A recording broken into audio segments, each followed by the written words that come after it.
खुद को न जानने का अज्ञान। मनोविज्ञान भी कहता है कि जो इंसान खुद से संपर्क खो देता है वह धीरे धीरे अपने जीवन के नियंत्रण से भी दूर हो जाता है। आत्म जागरूकता का मतलब यह नहीं कि इंसान अपने बारे में सोचे, बल्कि यह कि वह अपने विचारों, भावनाओं और प्रतिक्रियाओं को देखना सीखे। बुद्ध के विचारों में खुद को देखना सबसे गहरी साधना है। वे कहते थे कि जब इंसान अपने मन को देखता है तब उसे समझ आता है कि दुख बाहर से नहीं आता, दुख मन की आदतों से आता है। मनोवैज्ञानिक कार्ल रोजर्स ने भी कहा था कि आत्म जागरूकता के बिना कोई भी स्थायी परिवर्तन संभव नहीं है। विक्टर फ्रैंकल ने बताया कि जब इंसान अपने भीतर झांकना सीखता है तब उसे जीवन का अर्थ दिखाई देने लगता है। आधुनिक न्यूरोसाइंस भी यही कहता है कि जब इंसान अपने विचारों को बिना जज किए देखता है तब उसके दिमाग में नई स्पष्टता पैदा होती है। बुद्ध का ज्ञान यहाँ बेहद सरल लेकिन गहरा है। वे कहते हैं कि खुद को जानने के लिए कुछ पाने की जरूरत नहीं, बल्कि कुछ देखने की जरूरत है। जब इंसान ये देखना सीखता है कि उसका मन कैसे काम करता है, कैसे इच्छाएं पैदा होती हैं, कैसे अपेक्षाएं दुख बनती हैं, तब उसके जीवन का लक्ष्य धीरे धीरे साफ होने लगता है। लक्ष्य कोई बाहर से दी गई चीज नहीं रह जाती, बल्कि भीतर से उठी हुई दिशा बन जाती है। यहीं से इंसान समझने लगता है कि जीवन का उद्देश्य केवल भागना नहीं, बल्कि जागना है। जब जागरूकता आती है तब मन शांत होता है। जब मन शांत होता है तब सही निर्णय जन्म लेते हैं, और जब निर्णय सही होते हैं तब लक्ष्य अपने आप आकार लेने लगता है। यही वह मोड़ है जहां इंसान दुख को समझना शुरू करता है, उससे लड़ता नहीं। और यही वह बिंदु है जहां अगला रास्ता खुलता है, मन को साधने का, ध्यान को जीवन में उतारने का और उस लक्ष्य को व्यवहारिक रूप देने का जो अब केवल सपना नहीं बल्कि स्पष्ट दिशा बन चुका होता है। जब इंसान यह समझने लगता है कि दुख बाहर की परिस्थितियों से नहीं बल्कि मन की अशांति से पैदा होता है, तब उसके भीतर एक नई जिज्ञासा जन्म लेती है। वह पहली बार अपने जीवन में रुककर यह सोचता है कि अगर मन ही सब कुछ तय कर रहा है तो क्या मन को समझा और संभाला जा सकता है। यहीं से ध्यान का विचार जन्म लेता है। लेकिन ध्यान का नाम सुनते ही आज के इंसान के दिमाग में एक तस्वीर बनती है, जंगल, पहाड़, गुफा, साधु संत और दुनिया से दूर भागा हुआ जीवन। गौतम बुद्ध ने इसी गलत धारणा को सबसे पहले तोड़ा था। वे कहते थे कि ध्यान भागने की क्रिया नहीं है, ध्यान तो जीवन को सही तरह से देखने की कला है। ध्यान कोई विशेष वेश, जगह या समय नहीं मांगता, ध्यान केवल जागरूकता मांगता है। मनोविज्ञान भी आज यही कहता है कि ध्यान कोई आध्यात्मिक विलास नहीं बल्कि मानसिक स्पष्टता का सबसे व्यावहारिक साधन है। आधुनिक वैज्ञानिक शोध बताते हैं कि जब इंसान रोज कुछ समय अपने मन को शांत होकर देखने लगता है तो उसके दिमाग में तनाव से जुड़े हिस्से धीमे होने लगते हैं और फोकस से जुड़े हिस्से मजबूत होने लगते हैं। गौतम बुद्ध ने इसे बहुत सरल शब्दों में कहा था, जब मन भटकता है तो दुख बढ़ता है, जब मन स्थिर होता है तो मार्ग दिखाई देता है। ध्यान उसी स्थिरता की पहली सीढ़ी है। रोजमर्रा की जिंदगी में ध्यान का अर्थ यह नहीं कि आप सब कुछ छोड़कर बैठ जाएं। ध्यान का अर्थ है कि आप जो कर रहे हैं उसे पूरी उपस्थिति के साथ करें। जब आप चल रहे हों तो चलने को महसूस करें, जब आप खा रहे हों तो खाने को समझें, जब आप किसी से बात कर रहे हों तो सच में सुनें। मनोविज्ञान इसे प्रेजेंट मोमेंट अवेयरनेस कहता है। वैज्ञानिक बताते हैं कि ज्यादातर मानसिक तनाव इसलिए पैदा होता है क्योंकि मन या तो बीते हुए कल में फंसा होता है या आने वाले कल से डर रहा होता है। ध्यान मन को वर्तमान में वापस लाता है और वर्तमान में आते ही मन हल्का होने लगता है। मन की अशांति और फोकस का संबंध बहुत गहरा है। जब मन अशांत होता है तो इंसान कई काम करता है लेकिन किसी एक में भी पूरा नहीं होता।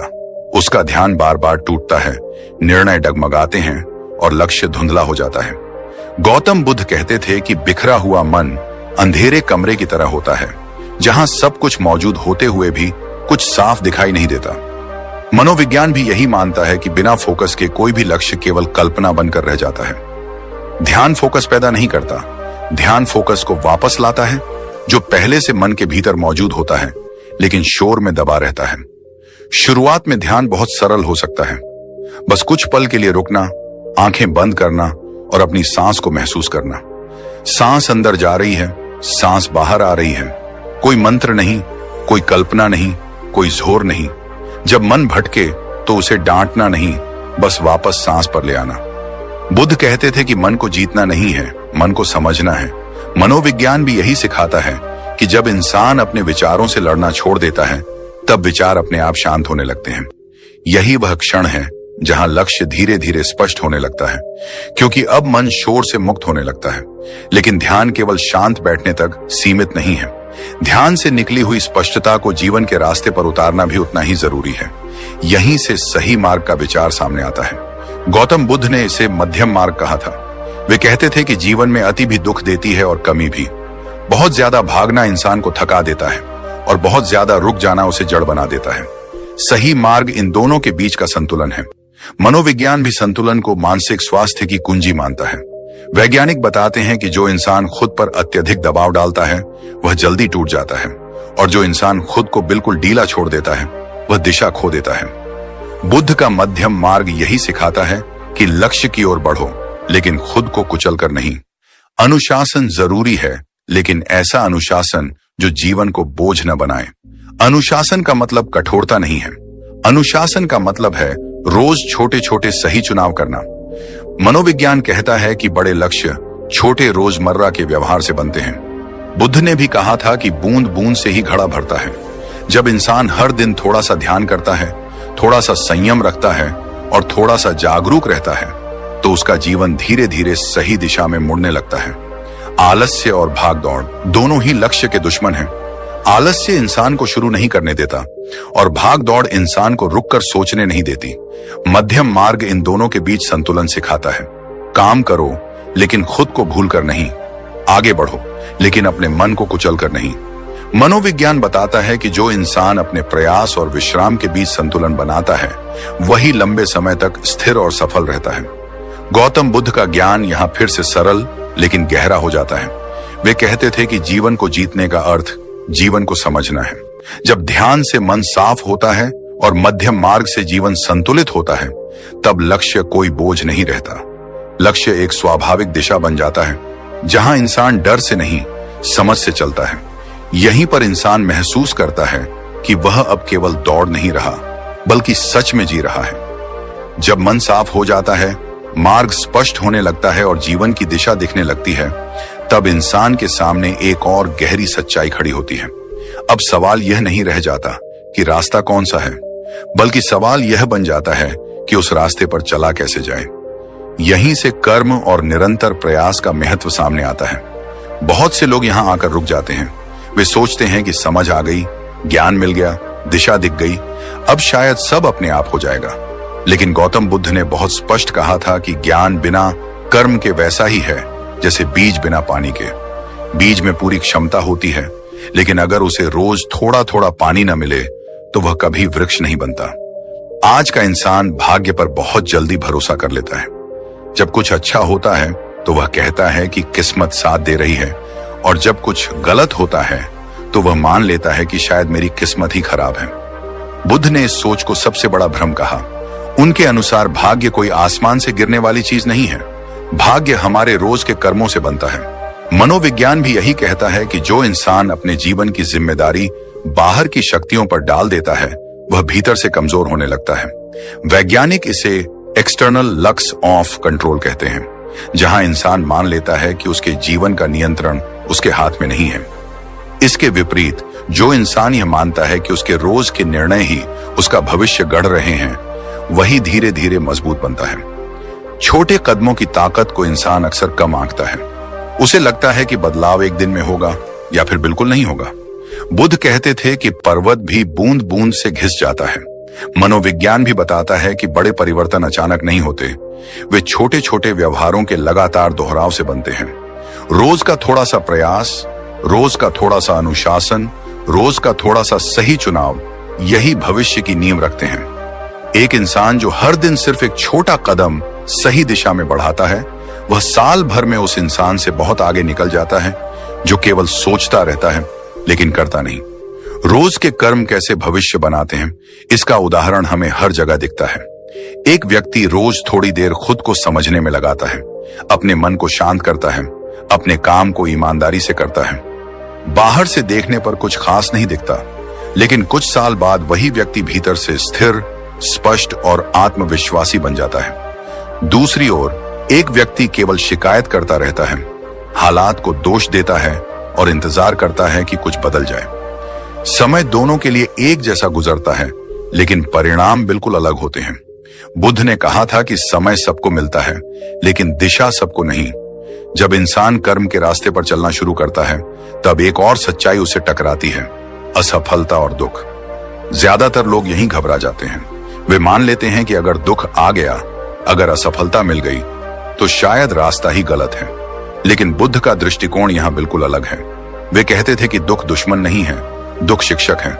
मनोविज्ञान भी यही मानता है कि जो इंसान अपने दर्द से भागता है, वह उसी दर्द में फंसा रहता है, और जो इंसान दर्द को समझने की कोशिश करता है, वही उससे आगे बढ़ पाता है।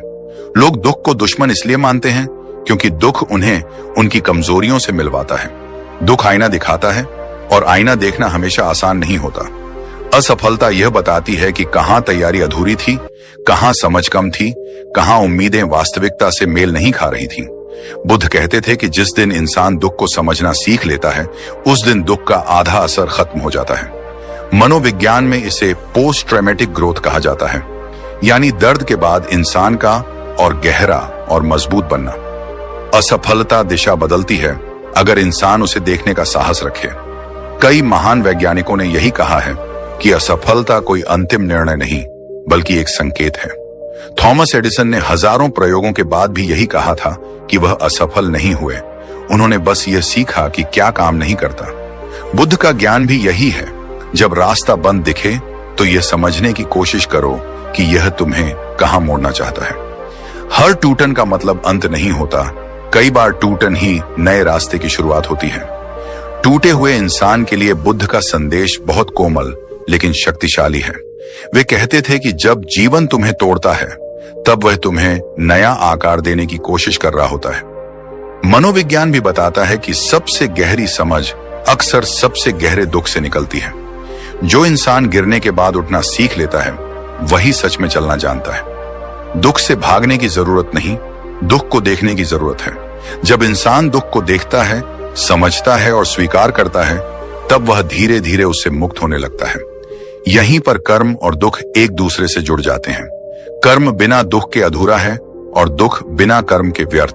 कर्म इंसान को आगे बढ़ाता है, और दुख उसे गहराई देता है। बुद्ध का पूरा जीवन इसी संतुलन का उदाहरण है। वे कहते थे कि जीवन से संघर्ष मत करो, जीवन को समझो। जब इंसान रोज थोड़ा थोड़ा सही कर्म करता है और आने वाले दुख से सीखने की तैयारी रखता है, तब उसका जीवन धीरे धीरे एक नई दिशा पकड़ लेता है। जब इंसान यह समझने लगता है कि कर्म और दुख दोनों ही उसके जीवन के शिक्षक हैं, तब उसके सामने सबसे बड़ा प्रश्न खड़ा होता है, आखिर मन इतना ताकतवर क्यों हो जाता है कि वह इंसान को आगे भी ले जा सकता है और पूरी तरह रोक भी सकता है। यहीं से मनोविज्ञान और गौतम बुद्ध का ज्ञान एक ही बिंदु पर आकर मिलते हैं। मनोविज्ञान कहता है कि मनुष्य का जीवन उसके बाहरी हालात से नहीं, बल्कि उसके आंतरिक संवाद से संचालित होता है। इंसान दिन भर में हजारों विचार सोचता है, लेकिन उनमें से ज्यादातर विचार वह चुनता नहीं, वे अपने आप चल रहे होते हैं। यही अवचेतन मन की शक्ति है। गौतम बुद्ध ने इसे बहुत सरल शब्दों में कहा था, मन ही सब कुछ है, जैसा तुम सोचते हो वैसे ही बन जाते हो। मनोवैज्ञानिक बताते हैं कि जब इंसान अपने मन को बिना समझे लक्ष्य बनाता है, तो उसका मन धीरे धीरे उसी लक्ष्य के खिलाफ काम करने लगता है। वह डर पैदा करता है, संदेह पैदा करता है, तुलना करवाता है और बार बार यह एहसास दिलाता है कि शायद तुम पर्याप्त नहीं हो। यहीं से मन हावी हो जाता है। बुद्ध कहते थे कि मन को दुश्मन बनाने की जरूरत नहीं, मन को मित्र बनाना सीखो। मन तब दुश्मन बनता है जब वह अनियंत्रित होता है, और मित्र तब बनता है जब उसे देखा और समझा जाता है। आधुनिक मनोविज्ञान भी यही कहता है कि जो इंसान अपने विचारों को पहचानना सीख लेता है, वही इंसान अपने व्यवहार को बदल पाता है। अल्बर्ट बंडूरा ने कहा था कि इंसान वही करता है जो वह खुद को करने में सक्षम मानता है। अगर मन यह मान ले कि लक्ष्य असंभव है, तो शरीर प्रयास करना ही छोड़ देता है। लेकिन अगर मन यह मान ले कि परिवर्तन संभव है, तो इंसान असफलताओं के बीच भी चलता रहता है। गौतम बुद्ध का ज्ञान यहाँ और गहरा हो जाता है। वे कहते थे कि विश्वास आंख बंद करके मान लेने का नाम नहीं, विश्वास अनुभव से पैदा होता है, और अनुभव कर्म से आता है। मनोविज्ञान यह भी बताता है कि मनुष्य का मस्तिष्क आदतों से चलता है।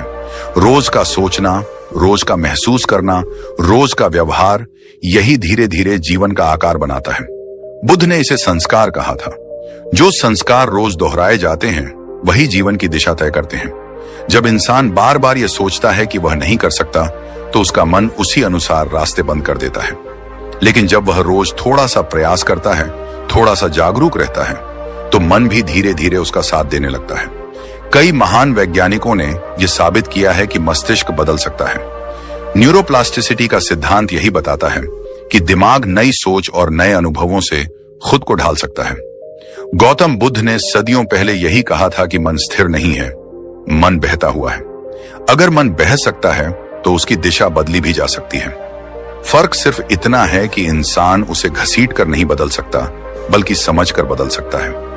लक्ष्य प्राप्त करने में सबसे बड़ी बाधा बाहरी कठिनाइयां नहीं होती, बल्कि अंदर चल रही वह आवाज होती है जो बार बार कहती है कि तुम देर कर चुके हो, तुम पीछे रह गए हो, तुम जैसे लोग यह नहीं कर सकते। मनोविज्ञान इसे इनर क्रिटिक कहता है, बुद्ध इसे अज्ञान कहते थे। जब इंसान इस आवाज को सच मान लेता है, तब उसका मन उस पर हावी हो जाता है। लेकिन जब इंसान इस आवाज को केवल एक विचार की तरह देखना सीख लेता है, तब उसका प्रभाव धीरे धीरे कम होने लगता है। बुद्ध कहते थे कि विचार बादल की तरह होते हैं, वे आते हैं, जाते हैं, लेकिन आकाश वहीं रहता है। मनोविज्ञान भी यही सिखाता है कि तुम अपने विचार नहीं हो, तुम वह हो जो विचारों को देख रहा है। यह समझ आते ही जीवन में बदलाव शुरू हो जाता है।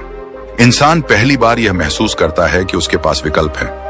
वह हर विचार पर विश्वास नहीं करेगा, हर डर के आगे नहीं झुकेगा, हर असफलता को अंत नहीं मानेगा। यहीं से लक्ष्य प्राप्त करने की प्रक्रिया भीतर से बदलती है। अब लक्ष्य बोझ नहीं लगता, बल्कि दिशा लगने लगता है। मन अब विरोध नहीं करता, बल्कि सहयोग करने लगता है। रोज का छोटा सा प्रयास अब भारी नहीं लगता, क्योंकि मन जान चुका होता है कि यह प्रयास उसे तोड़ने नहीं, बनाने के लिए है। बुद्ध कहते थे कि सही प्रयास वही है जिसमें हिंसा न हो, न खुद के प्रति, न जीवन के प्रति। धीरे धीरे इंसान महसूस करता है कि उसका जीवन बदल रहा है। बाहर की परिस्थितियां शायद उतनी जल्दी न बदलें, लेकिन भीतर की प्रतिक्रिया बदल जाती है। मनोविज्ञान कहता है कि यही असली परिवर्तन है। जब भीतर का नजरिया बदलता है, तब बाहर का संसार अपने आप अलग दिखने लगता है। बुद्ध का ज्ञान यही है कि दुनिया को बदलने से पहले दृष्टि को बदलो। जब इंसान ये समझने लगता है कि मन को समझे बिना लक्ष्य पाना असंभव है, तब उसके रास्ते में सबसे चुपचाप लेकिन सबसे घातक दुश्मन खड़ा होता है, तुलना। यह दुश्मन शोर नहीं करता, यह हमला नहीं करता, यह बस धीरे धीरे आत्मविश्वास को खोखला करता जाता है। इंसान को पता भी नहीं चलता और वह अपने सफर को छोड़कर किसी और की मंजिल देखने लगता है। यहीं से लक्ष्य धुंधला होने लगता है और मन भटकने लगता है। मनोविज्ञान कहता है कि तुलना इंसान की प्राकृतिक प्रवृत्ति है, लेकिन जब यह आदत बन जाती है, तब यह विकास नहीं, विनाश बन जाती है। आज का युग तुलना को और भी जहरीला बना चुका है। सोशल मीडिया ने हर इंसान को एक मंच दे दिया है, जहां हर कोई अपनी जिंदगी का चुना हुआ हिस्सा दिखाता है। सफलता, मुस्कान, उपलब्धियां, सब कुछ चमकदार, सब कुछ परफेक्ट। लेकिन मनोविज्ञान बताता है कि दिमाग वास्तविकता और दिखावे में फर्क नहीं कर पाता। वह जो देखता है उसी से खुद को आंकने लगता है। इंसान किसी और की हाईलाइट रील देखकर अपनी पूरी जिंदगी को जज करने लगता है। यही वह जगह है जहां मन धीरे धीरे हार मानने लगता है, बिना लड़े। गौतम बुद्ध ने सदियों पहले कहा था कि दुख का एक बड़ा कारण यह है कि हम खुद को दूसरों से मापने लगते हैं। बुद्ध की दृष्टि में हर व्यक्ति की यात्रा अलग है, हर व्यक्ति का कर्म अलग है, हर व्यक्ति की गति अलग है। जब इंसान यह भूल जाता है और किसी और की गति को अपना मानने लगता है, तब वह अपने ही रास्ते पर ठोकर खाने लगता है। बुद्ध कहते थे कि गुलाब को यह सोचकर दुखी होने की जरूरत नहीं कि वह कमल नहीं है, लेकिन आधुनिक इंसान यही भूल करता है। वह अपनी पहचान छोड़कर किसी और की परछाई बनने की कोशिश करता है। मनोवैज्ञानिक लियोन फेस्टिंगर ने कहा था कि इंसान खुद को समझने के लिए दूसरों से तुलना करता है, लेकिन समस्या तब शुरू होती है जब यह तुलना प्रेरणा नहीं, हीनता पैदा करने लगती है। तब मन हर समय यह दोहराने लगता है कि कोई और आगे है, कोई और बेहतर है, कोई और तेज है। इस लगातार चलने वाली तुलना में इंसान अपनी छोटी छोटी प्रगति को देखना ही बंद कर देता है। उसे लगता है कि जब तक वह किसी और जैसा नहीं बन जाता, तब तक वह अधूरा है। बुद्ध का ज्ञान यहाँ बेहद सीधा और गहरा है। वे कहते थे कि आत्मविश्वास बाहर से नहीं आता, वह भीतर की स्पष्टता से आता है। जब इंसान यह जान लेता है कि वह कौन है, उसे क्या चाहिए और वह क्यों चल रहा है, तब तुलना अपने आप अर्थहीन हो जाती है, क्योंकि तब इंसान किसी दौड़ में नहीं होता, वह अपनी यात्रा पर होता है। मनोविज्ञान भी यही कहता है कि जो व्यक्ति अपने मूल्यों के अनुसार जीता है, उसे दूसरों की उपलब्धियां परेशान नहीं करती। सोशल मीडिया के युग में मन सबसे ज्यादा विचलित होता है। हर स्क्रॉल के साथ एक नई तुलना, हर तस्वीर के साथ एक नया सवाल। क्या मैं पीछे रह गया? क्या मेरी जिंदगी कम है? मनोवैज्ञानिक बताते हैं कि यह लगातार तुलना डोपामिन और आत्मसम्मान के बीच असंतुलन पैदा करती है।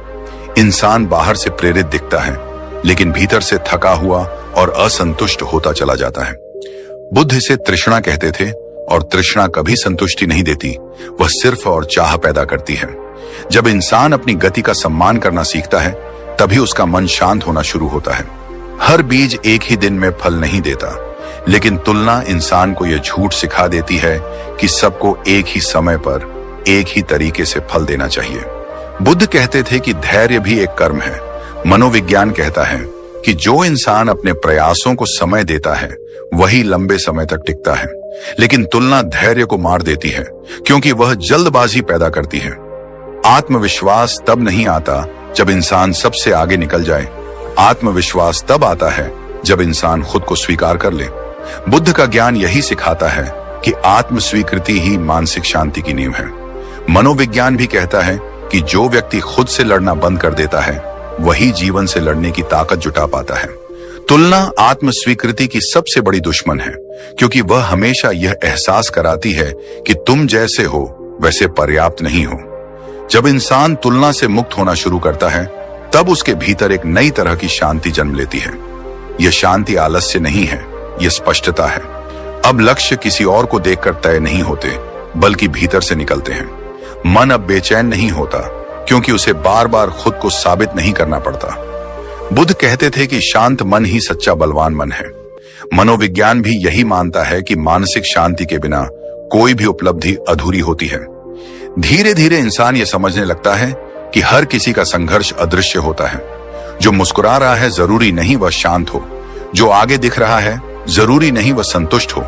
लेकिन तुलना इंसान को यह देखने नहीं देती, वह केवल सतह देखता है, गहराई नहीं। बुद्ध का ज्ञान हमें सिखाता है कि बाहर देखने से पहले भीतर देखो, क्योंकि जब भीतर स्पष्टता आ जाती है, तब बाहर की चमक अपनी शक्ति खो देती है। यहीं से यह यात्रा एक और गहरे मोड़ पर पहुंचती है। अब इंसान सिर्फ लक्ष्य पाने की बात नहीं करता, वह लक्ष्य के साथ जीने की बात करने लगता है। अब सवाल यह नहीं रह जाता कि लोग क्या कर रहे हैं, सवाल यह बन जाता है कि मैं अपने जीवन के साथ क्या कर रहा हूं। और यही वह स्थिति है जहां मन स्थिर होता है, आत्मविश्वास जन्म लेता है और मानसिक शांति पहली बार महसूस होती है, बिना किसी तुलना के, बिना किसी दौड़ के, बिना किसी दिखावे के। जब इंसान तुलना से बाहर निकल आता है, तब उसे लगता है कि अब सब ठीक हो जाएगा। अब लक्ष्य साफ है, दिशा स्पष्ट है और मन पहले से ज्यादा शांत है। लेकिन यहीं पर एक और बहुत गहरा सवाल जन्म लेता है, क्या लक्ष्य और शांति एक साथ चल सकते हैं?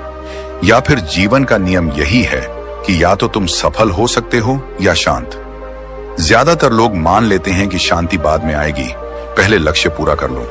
लेकिन मनोविज्ञान कहता है कि यही सबसे बड़ी भूल है, क्योंकि जिस रास्ते पर चलते हुए शांति खो जाती है, उस रास्ते की मंजिल भी अक्सर खाली ही निकलती है।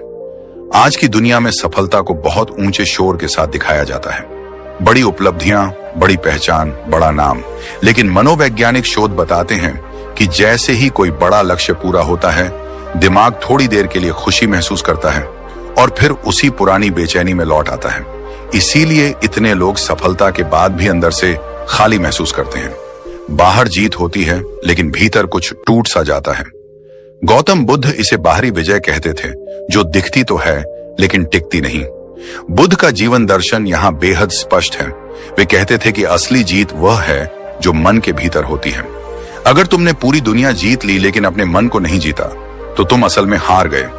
आधुनिक मनोविज्ञान भी यही कहता है कि जब व्यक्ति अपनी पहचान को केवल उपलब्धियों से जोड़ देता है, तब हर अगला लक्ष्य एक बोझ बन जाता है।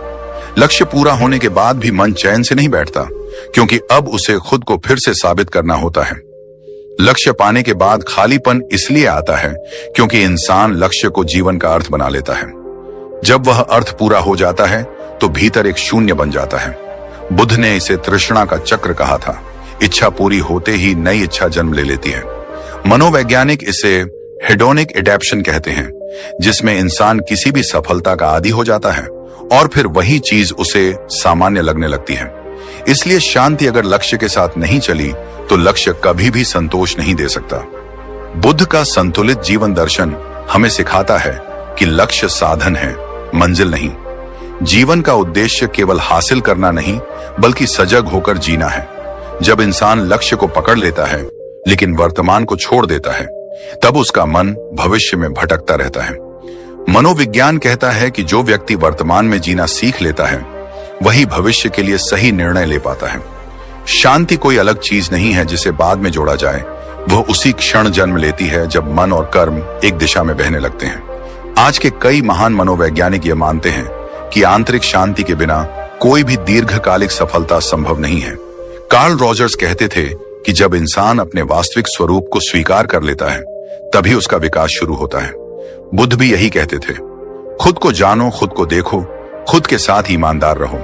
जब लक्ष्य आत्मज्ञान से जुड़ जाता है तब वह तनाव नहीं, ऊर्जा बन जाता है। अंदर की जीत और बाहर की जीत में यही अंतर है। बाहर की जीत दूसरों को दिखाने के लिए होती है, अंदर की जीत खुद के साथ रहने के लिए। मनोविज्ञान बताता है कि जो व्यक्ति अंदर से संतुलित होता है वह असफलता में भी टूटता नहीं और सफलता में भी अहंकार में नहीं डूबता। बुद्ध का मध्यम मार्ग यही है, न अति उत्साह न गहरी निराशा, एक स्थिर मन जो हर स्थिति में अपनी जमीन नहीं छोड़ता। जब इंसान यह समझ लेता है कि शांति कोई रुकावट नहीं है बल्कि शक्ति है, तब उसका पूरा जीवन बदलने लगता है। अब लक्ष्य उसे डराता नहीं क्योंकि वह जानता है कि उसका मूल्य केवल परिणाम से तय नहीं होगा। मनोविज्ञान कहता है कि यही मानसिक स्थिति इंसान को सबसे ज्यादा रचनात्मक और प्रभावी बनाती है, क्योंकि अब मन दबाव में नहीं, स्पष्टता में काम करता है। बुद्ध कहते थे कि जीवन नदी की तरह है। अगर तुम केवल किनारे की ओर देखोगे तो बहाव से डरोगे, लेकिन अगर बहाव को समझ लोगे तो वही नदी तुम्हें आगे ले जाएगी। लक्ष्य और शांति साथ साथ तभी संभव है जब इंसान अपने मन को दुश्मन नहीं, साथी बना ले। जब वह समझ ले कि शांति कमजोरी नहीं बल्कि सबसे बड़ी ताकत है। धीरे धीरे इंसान यह अनुभव करता है कि अब उसे हर समय कुछ साबित नहीं करना। उसका लक्ष्य स्पष्ट है लेकिन उसकी आत्मा शांत है। यही वह अवस्था है जहां जीवन सिर्फ दौड़ नहीं रह जाता बल्कि एक अर्थपूर्ण यात्रा बन जाता है। मनोविज्ञान इसे इंटीग्रेटेड सेल्फ कहता है और बुद्ध इसे सम्यक जीवन कहते थे। और जब यह समझ पूरी तरह उतर जाती है तब इंसान पहली बार महसूस करता है कि असली सफलता बाहर नहीं।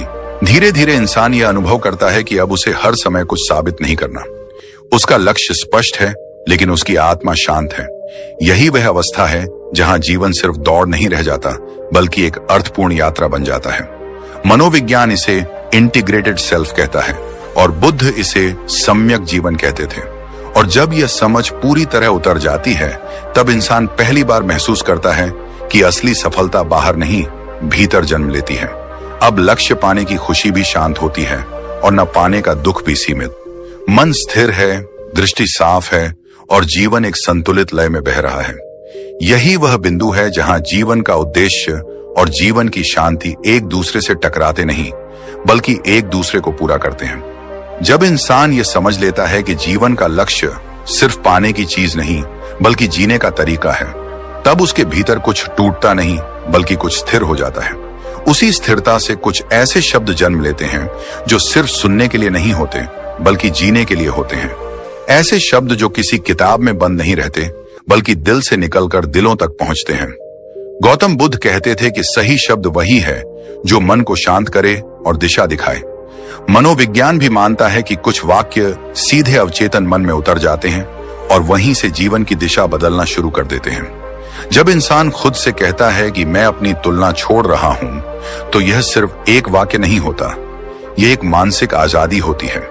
जब वह यह स्वीकार करता है कि मेरी गति मेरी पहचान है, तो पहली बार मन दौड़ से बाहर आता है। जब वह यह समझ लेता है कि शांति कोई मंजिल नहीं बल्कि सही रास्ते का संकेत है, तब लक्ष्य बोझ नहीं रह जाता। ऐसे ही वाक्य लोगों को इसलिए छूते हैं क्योंकि वे किसी और की नहीं, उनकी अपनी अनकही आवाज होते हैं। मनोवैज्ञानिक बताते हैं कि जब इंसान अपने भीतर की सच्चाई को शब्दों में सुनता है तो उसका मस्तिष्क उसे सच मानने लगता है। कुछ शब्द ऐसे होते हैं जो दिमाग को नहीं, सीधे आत्मा को पकड़ते हैं। जैसे यह एहसास कि जो अपने मन को समझ गया उसे दुनिया समझाने की जरूरत नहीं पड़ती, या फिर यह सच्चाई कि हर दिन जीतना जरूरी नहीं, लक्ष्य पाने से ज्यादा जरूरी है लक्ष्य की तरह बनना। तो वह वाक्य भीतर एक हलचल पैदा करता है, क्योंकि यह सफलता की परिभाषा बदल देता है। मनोवैज्ञानिक कहते हैं कि जो व्यक्ति अपने मूल्यों के अनुसार जीता है वह कभी पूरी तरह असफल नहीं होता। बुद्ध भी यही कहते थे कि सही जीवन वही है जिसमें कर्म, विचार और भावना एक दिशा में हो। ऐसे संवाद इसलिए वायरल होते हैं क्योंकि वे दिखावा नहीं करते, वे आईना दिखाते हैं। धीरे धीरे यह कहानी अब ज्ञान से निकलकर निर्णय की ओर बढ़ती है।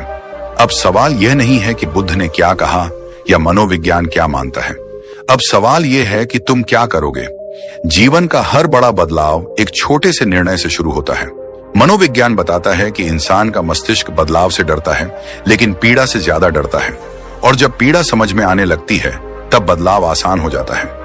यही वह क्षण है जहां दर्शक सिर्फ सुनता नहीं, खुद से बात करने लगता है। अब यह आवाज बाहर से नहीं आती, भीतर से उठती है।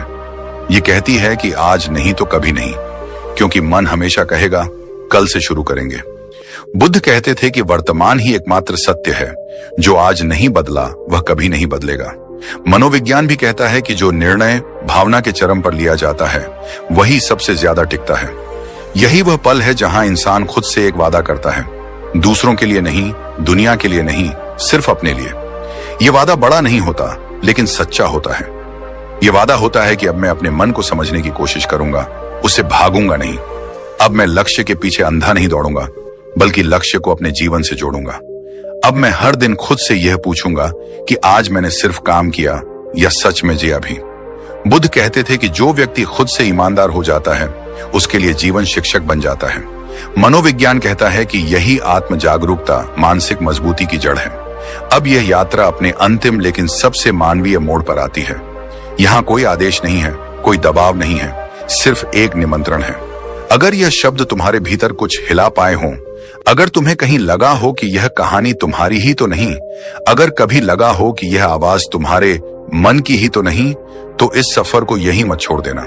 क्योंकि ज्ञान तभी काम करता है जब वह बार बार सुना जाए, बार बार याद दिलाया जाए। मनोविज्ञान बताता है कि निरंतरता से ही न्यूरल पैटर्न बदलते हैं। बुद्ध भी कहते थे कि सही संगति और सही स्मृति से ही जीवन बदलता है। यही कारण है कि यह चैनल सिर्फ वीडियो नहीं बनाता, यह एक यात्रा बनाता है। यहाँ कोई तुम्हें बदलने नहीं आता, यहाँ तुम्हें खुद से मिलने का मौका मिलता है। अगर यह वीडियो दिल तक पहुंचा हो, अगर इस